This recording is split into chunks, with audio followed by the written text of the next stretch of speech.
தாவேகாவின் 2ஆம் ஆண்டு தொடக்க விழாவையொட்டி சென்னை பனையூர் அலுவலகத்தில் கட்சி கொடியை ஏற்றி வைத்த விஜய் தற்போது அக்கட்சியின் கொள்கை தலைவர்களின் சிலைக்கு மாலை அணிவித்து மரியாதை செய்து வருகிறார். அது தொடர்பான காட்சிகளை பார்த்து கொண்டிருக்கிறோம். இது குறித்தான கூடுதல் தகவல்களை தருவதற்காக நமது தலைமை செய்தியாளர் சிவா இணைப்பில் இருக்கிறார். சிவா, வணக்கம். களத்துல இருக்கீங்க, உங்க விரிவான தகவல்களை சொல்லுங்க. ராதிகா, தமிழக வெற்றி கழகத்தினுடைய 2ஆம் ஆண்டு தொடக்க விழா கடந்த ஆண்டு பிப்ரவரி 2ஆம் தேதி அன்றுதான் தமிழக வெற்றி கழகம் தொடங்கப்பட்டது. சரியாக ஓராண்டு நிறைவடைந்து 2ஆம் ஆண்டுல தமிழக வெற்றி கழகம் அடியெடுத்து வைத்திருக்கிறது. எனவே இதனை சிறப்பாக கொண்டாட வேண்டும் என்பதற்காக தமிழக வெற்றி கழகத்தினுடைய தலைமை அலுவலகமான சென்னை பனையூரில் இருக்கக்கூடிய தாவேகா அலுவலகத்துல கட்சியினுடைய தலைவரும் நடிகருமான விஜய் தற்போது கட்சியினுடைய கொடியை ஏற்றி வைத்தது மட்டுமல்லாமல் கொள்கை தலைவர்களாக அவர் பிரகடனம் செய்த இந்த கொள்கை தலைவர்களுடைய உருவத்திலேயும் தற்போது கட்சியினுடைய அலுவலகத்தில் திறந்து வைத்திருக்கிறார். அந்த நேரடி காட்சிகளை நாம் பார்த்துக் கொண்டிருக்கின்றோம்.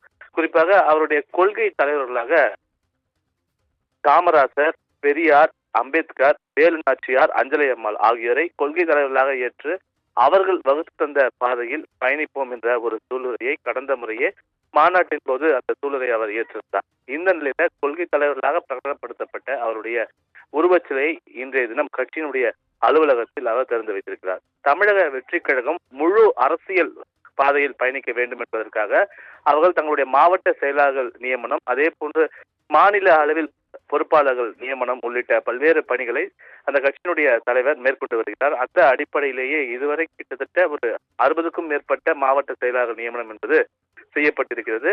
தொடர்ந்து மாவட்ட செயலாளர் நியமனம் மேற்கொள்ளப்பட்டு வரக்கூடிய நிலையில ஆதவ் அர்ஜுன், அதே போன்று அந்த கட்சி சிடிஆர் நிர்மல்குமார் போன்றவரெல்லாம் மிகப்பெரிய பொறுப்புகள், துணை பொதுச் செயலாளர் போன்ற பொறுப்புகள் எல்லாம் அவர்களுக்கும் வழங்கப்பட்டிருக்கிறது.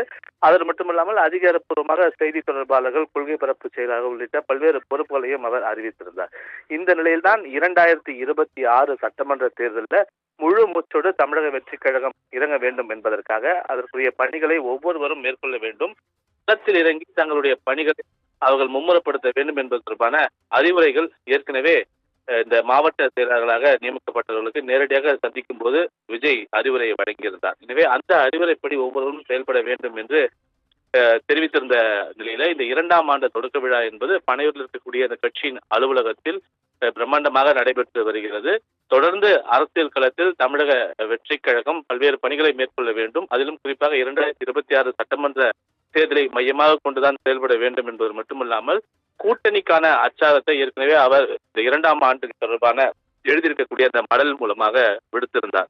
எனவே கூட்டணி என்பது மிக முக்கியமான ஒன்று. தங்களுடைய கூட்டணியில் வருபவர்களுக்கு நிச்சயமாக முக்கியத்துவம் தருவோம் போன்ற கருத்துக்கள் எல்லாம் அவர் தெரிவித்திருந்தார். இது தொடர்பாக அவர் வெளியிட்டிருந்த அந்த அறிக்கையில கூட மக்களுக்கான அரசியலை மக்களோடு மக்களாக நிற்பதையும் மக்களுடன் நின்றே நாங்கள் அறிவித்திருந்தோம் என்று அவர் அப்போதே குறிப்பிட்டிருந்தார். அது மட்டுமல்லாமல் தாவேகாவினுடைய 5 பெரும் கொள்கை தலைவர்களாக ஏற்கனவே பிரகடனப்படுத்தப்பட்ட அவருடைய வழியில் நாம் தொடர்ந்து பயணிக்க வேண்டும் என்பதற்கான ஒரு அடுத்த கட்ட முயற்சி தான் அவருடைய உருவத்தை திறக்கப்பட்டிருக்கிறது என்பதையும் அவர் குறிப்பிட்டிருந்தார். அது மட்டுமல்லாமல் ஓராண்டுக்குள் எத்தனை எதிர்ப்புகள், எத்தனை ஏகடியங்களை நாம் கடந்திருப்போம் என்பதை அவர் தெரிவித்திருந்த நிலையில எதற்கும் அஞ்சாமல், எதை கண்டும் பதறாமல் கருத்தியலும் கருத்தும் தான் முக்கியம் என்பதை நேர்மையாக மக்களிடம் நிதானமாக எடுத்து செல்ல வேண்டியதே நம்மளுடைய கடமையாக இருக்கிறது என்பதனை விஜய் அப்போது குறிப்பிட்டிருந்தார். அந்த அடிப்படையில எத்தனை எதிர்ப்புகள் வந்தாலும் களத்தில் நின்று உறுதியோடு நிதானமாக போராட வேண்டும். களத்தில் தமிழக வெற்றி கழகத்தினை பதிய வைக்க வேண்டும்.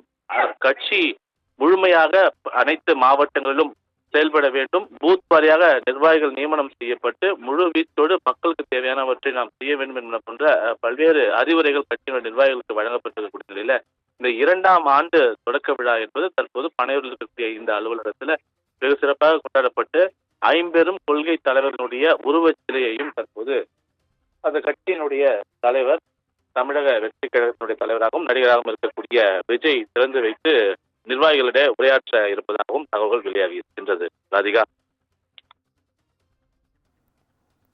உங்க விரிவான தகவல்களுக்கு நன்றி சிவா.